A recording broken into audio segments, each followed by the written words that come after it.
I'm hosting a podcast in just about an hour. And this is not a word, but the repurpose ability of content from a podcast is so incredible, right? You've got the whole 40-minute conversation. That's one piece of content.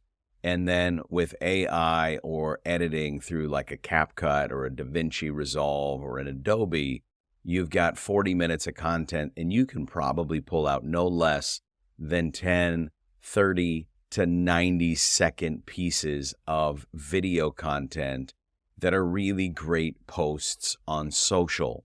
So now you've got 10 more days of content of our conversation of 30, 60, 90-second pieces that are just solid content, right? But then you drop it into a tool and you convert it all into text. And then out of that text, you create a blog. And then you piecemeal that blog into 4 or 5 other short form posts on social media. Your hour-long conversation, 40-minute long conversation, turns into weeks, if not months, of content. And content is king. Content will win in the end. The person putting out bad content consistently is going to have at least a better, more noticeable brand than the person putting out no content. What does it take to dominate the market right now? You're listening to Paris Talks Marketing. Each week, I sit down with marketing leaders, CEOs, and founders of some of the hottest, fastest growing tech companies out there. We mostly talk about marketing, and sometimes we veer off into other interesting topics. So if you want to grow as a marketing leader, keep listening. Hi, everyone. Welcome back to another episode of Paris Talks Marketing. Today, I have the pleasure of speaking with Eric Brooker. Eric is a successful business leader, author, and podcast host. His new book, You Are Enough: Overcoming Lifelong Doubts of Worthiness, offers transformative insights on self-worth and personal healing. Additionally, he hosts the popular podcast called Counsel Culture, which began in 2020 and has gained a substantial following with over 150 episodes. Focusing on culture and leadership, the podcast features esteemed guests such as the founder of Reebok, the CEO of Chipotle, New York Times bestselling authors, and professional athletes. With his podcast consistently ranked in the top 1% globally, Eric has established himself as a respected voice in the industry. Eric is also a partner at the Channel Advisors, a leading technology consulting firm, and he's a keynote speaker. He resides in Woodbury, Minnesota with his wife and 6 of his 7 children. And you can learn more about Eric at Eric Brooker. That's Eric, E-R-I-C, Brooker, BROOKER.com. Okay, Eric, welcome to the show. Oh man, thanks for having me. I'm excited to be here. I enjoyed our conversation last week. Same here. So I think you've built a personal brand that most of us listeners probably can aspire to. And I really want to focus a lot on this topic. Can you walk me through your personal journey, in particular, maybe the last, say, 10 years or so, how you really started to focus on building your personal brand? And then eventually you've got the book out now, you've got the podcast, you have your own website where people can book you as a speaker. Can you just walk me through that, maybe the last 10 years of what led you to where you are today? Yeah, it was it's a great question. It's an interesting journey, and I don't think it's much different than the people that are listening. I sat down with a friend of mine right about 10 years ago. It was about 8 to 10 years ago, and Patrick looked at me at dinner and said, Eric, I think it's time. It's like, Patrick, what are you talking about? Because I think it's time you invest in LinkedIn and start building your personal brand. And at the time, probably like many of your listeners, I thought it was a crazy idea. I thought it was a giant waste of time. And over the course of that dinner, I made a conscious decision that in an effort to prove my friend Patrick wrong, I was going to do everything he suggested that I do. Now, I can fast forward a bit. About 6 months into proving Patrick wrong, I showed up to my industry's largest trade show. And to my surprise, it felt like at every turn, people knew who I was. And it wasn't folks that I had known for some time. It was a lot of people that I had never met before. but they wanted to meet me because, as they said, we know your face from LinkedIn. So what I started to realize that in my effort to prove my friend wrong, I was the one that was proven wrong. There is tremendous opportunity, and there still is. The barrier is very low. Only about 1% of users on LinkedIn are active. So the bar is still very low. I became more and more active, kind of doubled down on LinkedIn. Patrick was right. Patrick, if you're listening, you were right. And it really led me to believing that sky was the limit on opportunity. I had created a brand. People knew who I was. That brand was authentic. That brand was real. For anybody listening that follows me, they're going to know I get pretty real, pretty raw. I do the same in my book. And the people that like me and the people that seem to trust me want to transact with me. And that has served me tremendously well. Basically, I go on LinkedIn once a day. I post something authentic, something real. People like or comment on it, or they don't. I go like and comment on other people's posts, and I engage. And candidly, to my surprise, LinkedIn really became just the start of it, because then it was time for me to get my voice out there on another platform. COVID had hit. I was looking for something to do. Really, what I was looking to do was grow and mature as a business leader. COVID had hit. I had worked from home for probably the last 10 years, but my kids were at school every single day, and now all of a sudden they're home. So what can I do to get time to myself? And that's when the podcast started. And again, one of the most common questions I get is, Eric, where do you get the guests for your podcast? Again, they're notable folks, right? The CEO of Chipotle, New York Times, Wall Street Journal bestselling authors, the founder of Reebok, the founder of Anytime Fitness, ex-NBA and NFL athletes. Most all of them have come from LinkedIn. And then beyond that, the book, just to answer that question as well. If you read the book, there's a lot of my story and a lot of the story of a lot of my friends, but many of the friends that I talk about in the book, I should first document, they all gave their blessing. They all gave their permission. Many of the people in my book are people that I met on LinkedIn.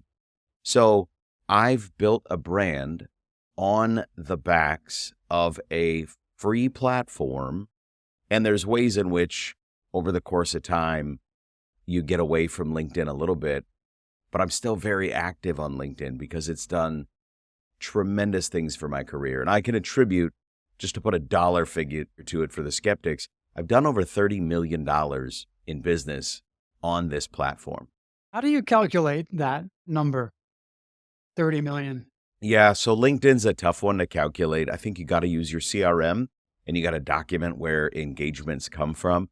But Paris, when someone says, Eric, you don't know me, but I've been following you on LinkedIn for a while, you can start to document that that engagement started because of LinkedIn. I did a project well into the 5 figures every month for my consulting firm last year that was a relationship that started on LinkedIn. And the individual that connected and ultimately hired me for that project started the conversation with, I know we don't know each other, but I follow you on LinkedIn and I'd like to bring you in to consult for our business. Yeah. Now, you started this journey about 10 years ago based on the conversation with your friend over dinner. And this is really funny because I think a lot of personal motivation for a lot of folks comes from that desire to prove someone wrong. So someone challenged me to something and I'm going to show them, I'm going to prove them wrong. Now, that was, you said 6 months into it, you had a lot of traction early on. Do you still feel that, and I also know that you now consult a lot of business leaders on how to kind of replicate your success with LinkedIn and personal branding. Do you think that it's still the same formula today, just given the fact that LinkedIn has grown so much, its algorithm has changed, it's now pushing the thought leadership ads more? I can say personally, I'm getting less visibility than I used to for my LinkedIn posts. But how has it possibly changed, and what kind of advice are you giving someone who's just trying to get this started from today?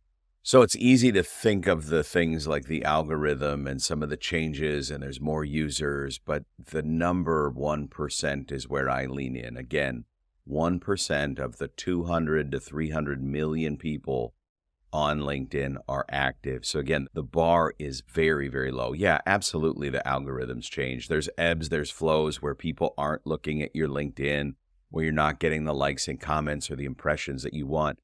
I didn't start, nor do I do LinkedIn on a daily basis for the revenue. That's a subset of what I've garnered from it.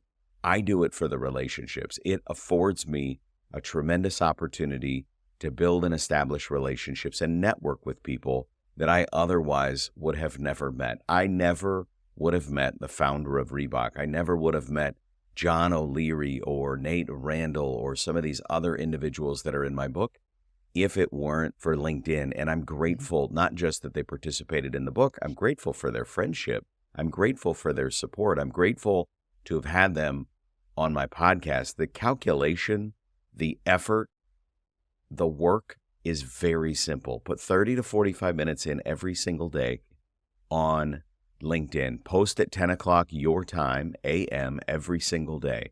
Like, comment, engage. If someone posts a poll, hey, who do you think's going to win the NCAA tournament tonight?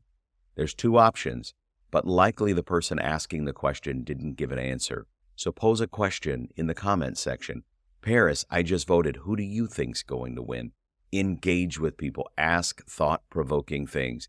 Stay away from the stuff you stay away from on Facebook and Twitter and Instagram, and focus on just building meaningful relationships.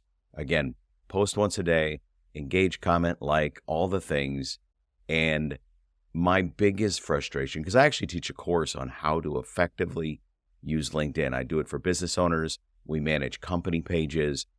What I find is most people aren't willing to do it. They'll pay me a lot of money. They'll pay my firm a lot of money to come in and tell them the best practices, but most people won't do it. So for those of you that are listening that are willing to put the effort in, just get involved. Occasionally I'll hear someone say, hey, well, the weekends are tough. I don't want to get engaged on LinkedIn on the weekends. Then don't. Post your post at 10 a.m. You can put that on the calendar. You can automate that on Friday, and then just don't like and comment on Saturday or Sunday, but get back into it on Monday. But be as active as you can. And over the course of 3, 6, 9 months, you're going to see sky's the limit on opportunity. You'll find jobs, you'll find careers, you'll find opportunities, relationships. It's fascinating what can come out of it if you put in the effort. Yeah.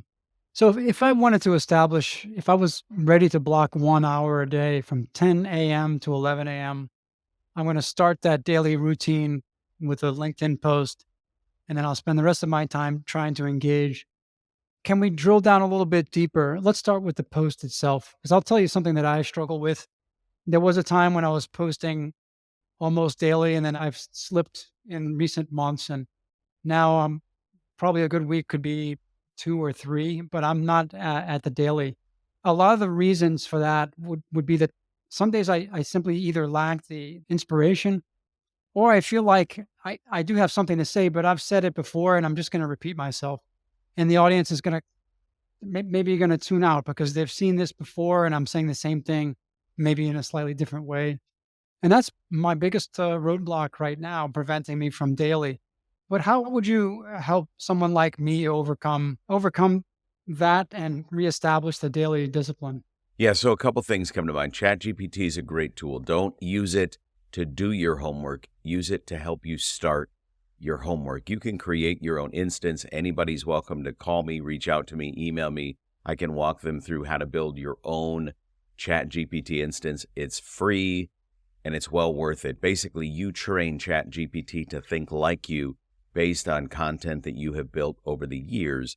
The advantage to that is you can then ask ChatGPT, hey, give me 90 ideas of things I can post on LinkedIn surrounded by these 5 topics, and give them to me in bullet point form, and then go through those 90 and choose 40 that really resonate with you or 30 that really resonate with you. And then, because ChatGPT doesn't do the homework for you. They just get you started.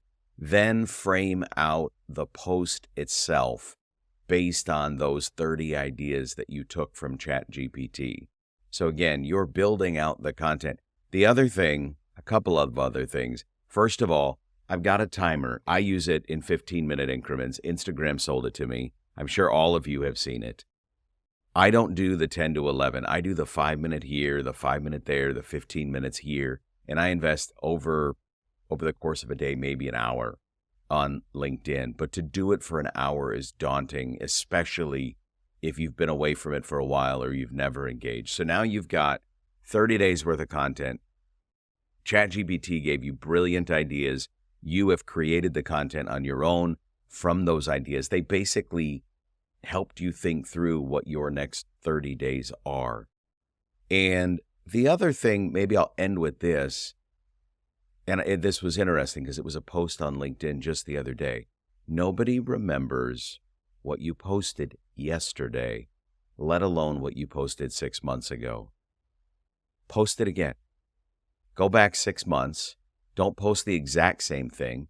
Post an iteration of that thing from 6 months ago. And I think you'd be surprised at how many people engage and re-engage and have forgotten about your post. You got to remember, there's 200 to 300 million people on LinkedIn. The likelihood of even one of your connections, seeing that post for a second time, let alone being like, well, wait a minute, didn't that guy post it on October 3rd? It just doesn't happen. So post it again. Again, make it a little different, but post it again. And Eric, let's talk about the formats a little bit, because I have noticed, I used to believe that video was really the best format, and I tried to put a video into every single one of my posts. I've noticed that the majority of your posts don't contain a video, and a lot of them are pure text only posts. Is there a particular reason for that? Have you done any testing around impressions, how that varies by format, and why does it seem that you're not doing a ton of videos on LinkedIn? I don't do enough videos, mainly because it's more work. And right now, things are just very full for me. I'd love to get to a point where I do the video and I send it out. But for video today, I use a tool. Actually, probably the most accessible tool is a free tool called CapCut. I don't edit it. Let me be very clear. I'll clean up the audio and I will add captions. I will do less than 5 takes. I will do 1 take straight through, keep it under 90 seconds. I will clean up the audio in case the air conditioner comes on or, big semi truck goes by or something. You can clean that up in CapCut.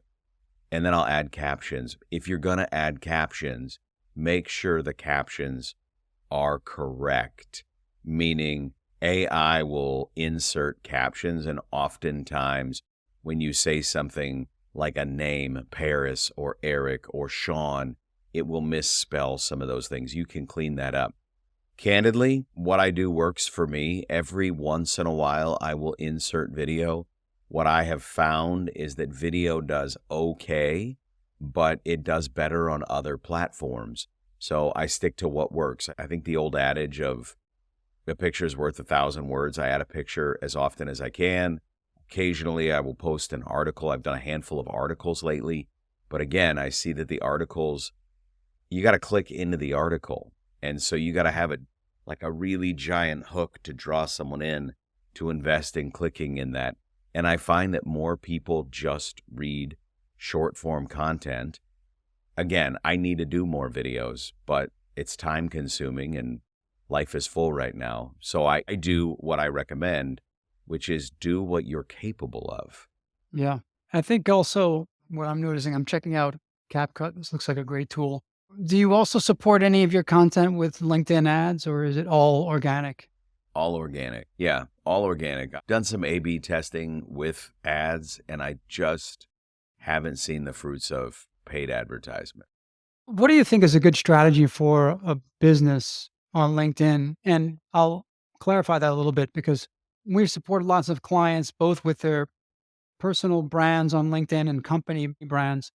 We're seeing that the company pages are having less and less visibility over time, and that more and more audiences are gravitating towards personal profiles.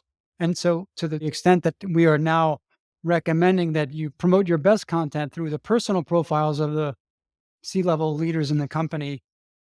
Don't leave the company page completely empty, and that shouldn't be a ghost town, but keep the company page more for kind of employee updates and employer branding stuff. What are you seeing happening with company pages, and do you still advise your clients to invest in those? And if so, how? I think the biggest mistake that people make on their company page as well as their individual page is talking about the product that they sell. Nobody cares about the products that we sell. They care about the people that we are. They want to like and trust us. And when they like and trust us, they will ultimately do business with us. And I think the biggest mistake that people make on a company page is they talk about the product, the sale, the new widget, the new gadget, the new gizmo, the new thing that they offer. Whereas I think company pages as a whole tend to do better when you focus on the people and the culture and the fun things that you get to do and thought-provoking industry articles. But even with all that being said, I do find that the company page does less traffic, sees less eyeballs than your individual page. The challenge, Paris, with the individual pages is if I go take a job tomorrow, I still own my own LinkedIn page. So if the company gives me their LinkedIn strategy, I don't necessarily need to adhere to it. There are ramifications of me not following along and doing my own thing. I've got a history of that. I can tell you what that history looks like for myself and other people. I've had CEOs walk up to me and say, Eric, I wish you would talk more about us and less about you. But nobody cares about you. Nobody cares about your company and the widget or the gizmo that you sell. So stop talking about it. Become seen as the thought leader or the subject matter expert by posting industry insights, by posting things that let people in, your family, your hobbies, your trip to Europe, all the things that people want to see. Again, stay away from politics, stay away from religion, stay away from all the stuff you know you should stay away from. But the more you let people in, the more people are going to learn to like you and do business with you. It's shocking how this math calculation works. But my suggestion is for every 10 posts that you make as an individual or as a company, one of them should be related to the product or the company that you work for. So there's a million things your company can talk about. They can highlight an employee. They can highlight a time of year. They can highlight things that they do to drive culture. They can pose questions. Today is the start of COVID. We're looking for ways to care well for our people throughout this pandemic, however long it lasts. What are areas you've seen from your company or others that care well for your people during times like this? That's a great post. And it's going to be engaging. And it doesn't say anything about, hey, don't forget about us while you're stuck in your house for the next 2.5 years. Yeah. But it's meaningful content. Let's pivot over to the podcast. And you've had some amazing guests on, and you said that you do reach out to them through LinkedIn, which is great. How does the podcast support the LinkedIn strategy, or is there any kind of a crossover or a meshing of what you're doing on the podcast and then how that is reflected in LinkedIn? Candidly, and it's a little embarrassing to say, most of this has been a happy accident. So I got active on LinkedIn to prove Patrick wrong. I started a podcast because COVID was a thing and I needed some away time from my family so I could just grow and mature as a business leader during the pandemic. There was never a plan to be in the top 1% of podcasts. There was never a plan to do it for 3.5 years. There was never a plan to do 150 plus episodes. It just sort of happened. I fell into it. I enjoyed it. The podcast is really all about continuing to grow and learn from others, mature as a business leader from other people that have been there, done that. I met last week, and he quickly became a friend. I met a guy named Doug Conant. Doug is now the retired former CEO of Campbell's Soup. We're already working on another project outside of the podcast that he's very generously given his time for. And then I post about it. In fact, this morning, while you and I were waiting to connect, I took a picture of my most recent podcast from a woman named Jen Drummond. Breakproof is the name of her book, 7 Strategies to Build Resilience and Achieve Your Life's Goals. I took a picture. I'm going to post it on LinkedIn today. Her book showed up in the mail. I was grateful for it. And we recorded a few weeks ago. So why wouldn't I promote it? So what it has done for me from a LinkedIn perspective is it's given me more and more content, right? I can post reels, parts of our conversation like you might do with our conversation today. I can post pictures. I can post all sorts of things about the conversation that I get to have. It gives me content. But the podcast was really all driven and is still driven by I get to have incredible conversations, not just with the guests on my show, but with the people that listen, and the impact that the conversations that I've had with incredible business leaders across the world has impacted people in my circle that I'm connected to on LinkedIn and others. Now, a quick word from our sponsor. The Paris Talks Marketing Show is affiliated with Hop Online, a performance marketing agency focused on high-growth SaaS and other recurring revenue-based companies. If you like the flow of this conversation, you may want to consider jumping on a discovery call with someone at Hop Online. A discovery call is similar to my podcast interviews in a lot of ways. We'll get to know your business goals, competitive landscape, and marketing needs. And you'll almost certainly come away with some new ideas for how to accelerate your customer and revenue growth. If you're interested, go to hop.online, that's hop, H-O-P .online, and book a discovery call with one of our strategists today. Now, back to the episode. Now, how do you go about even identifying prospects that you want to invite on? Walk me through the outreach and guest pipeline part of this.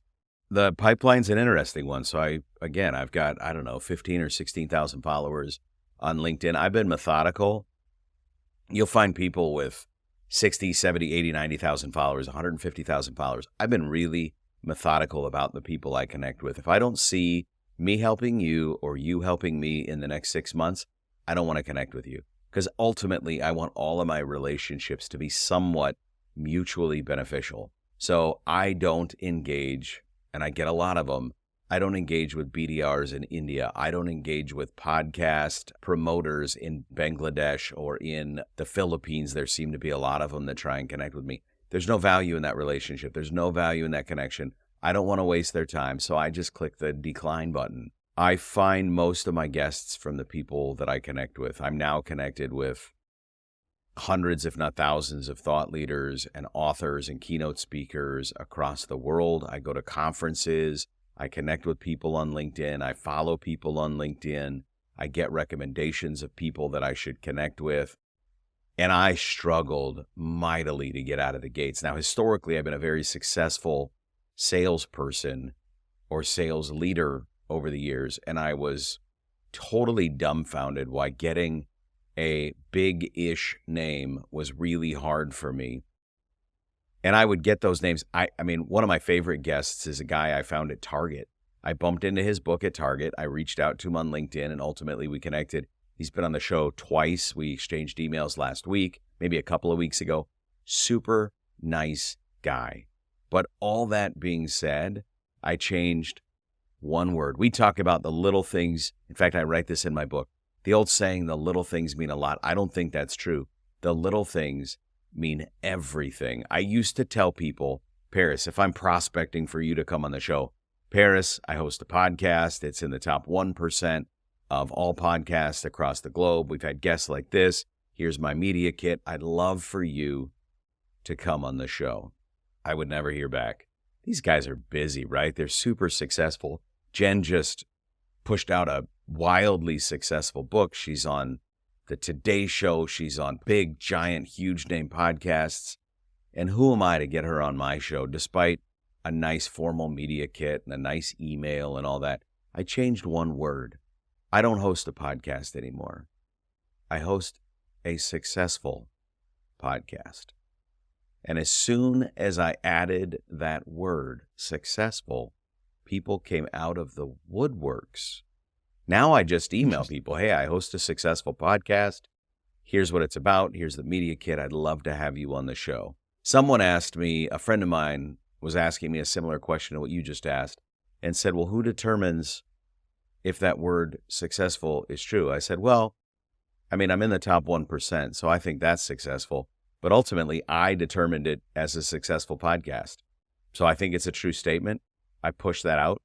But there are few people I've reached out to that have not responded or not come on the show. And it's the fundamentals. And I do one last thing that I would recommend. Nobody does this. I'm one of just a few people that I know. But when I connect with people, Paris, I probably did it with you. I sent a quick 15 to 20-second video that just thanks you for connecting with me. Hey, if there's ever anything I can do to help, let me know. But when I'll make an ask for a podcast, a lot of times I'll put a video together for that as well. Interesting. So you do a quick video along with the outreach. So you're doing the outreach yourself. You don't have someone else, any assistants that are doing that? Nope. I'd like to, but I find that I'm turned off by the assistants reaching out to me, asking if people can come on my podcast. So I assume the same from others. And we had a guy, Marshall Goldsmith, on. Marshall came on, big name and big name in the world of coaching, huge name in the world of coaching. I think I asked him during the show. If not, I asked him behind the scenes. I said, hey, why'd you come on the podcast? He says, Eric, I told you he's got a second home in the Middle East. He was in his second home. He said, call me on this day when I get back from the Middle East. And I reached out to him that day. And he said, Eric, I tell a lot of people when I'm traveling, reach out to me in a couple of weeks or in a couple of months. You're one of like 2 people, if I remember correctly. You're one of 2 people that's actually followed up. So when someone says, follow up with me in a month, follow up with them in a month. Yeah, that's, I think, great advice because it's genuine. And usually when people say that, even sometimes they'll say maybe 3 months, but put it in your calendar. I think I That's try to right. do that as well. Yeah. How often are you publishing the podcast? What's your cadence? Every 2 weeks. So when I started the podcast, there were a couple big mistakes that I made, one of which was doing a weekly podcast. I dropped an episode. I had nothing in the vault, and it was fairly well received from friends, family, and, neighboring communities. And then I thought, I guess I've got to do another podcast. Mhm. So I started pushing out podcasts. And what I found was it was really hard to keep that cadence up. So for the better part of maybe 2 years, I did a podcast every single week. I'd read the book. I'd be prepared. I'd ask the questions. I'd edit it myself. Now I don't do the editing. I send that out. I've got a good old friend that does the editing for me for a small fee. And I do one every other week, which is far more sustainable to read the book, prepare accordingly.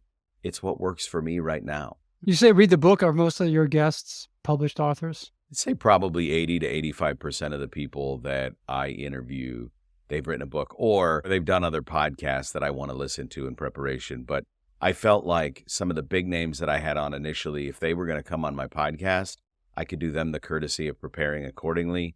And many of them recognize that I've read the book because I'm pulling out nuances from a book that someone from CNN or Fox News or something like that, they don't read the book. They get 5 questions to ask and they ask the questions.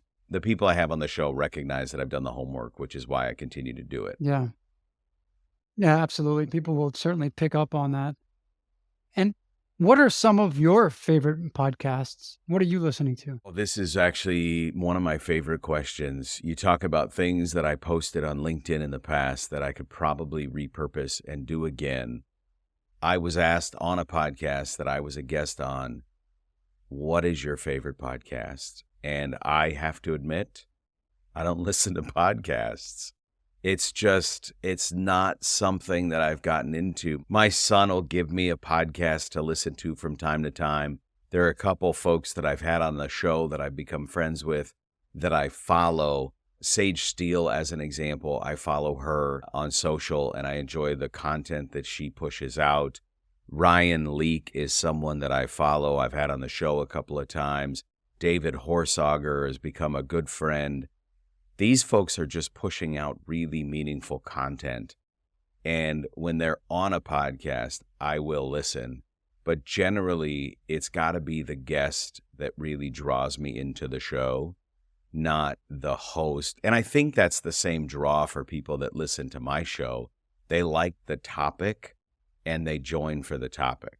I believe that there are a lot of CEOs out there that should start a podcast because it helps them establish thought leadership, clarify their own thinking in the industry, network with others in the space, and it provides them a lot of content to fuel their LinkedIn account and social media. And I've pitched podcasting to dozens of maybe not directly to CEOs, but to companies to try to recruit their C-level people. And the biggest pushback that I get is that they're too busy, number one, and number two, that they're actually just not comfortable in front of the camera in a kind of an interview style.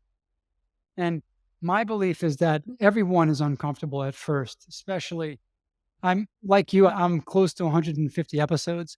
And I think the first 10 of them, if I go back and listen, I really cringe.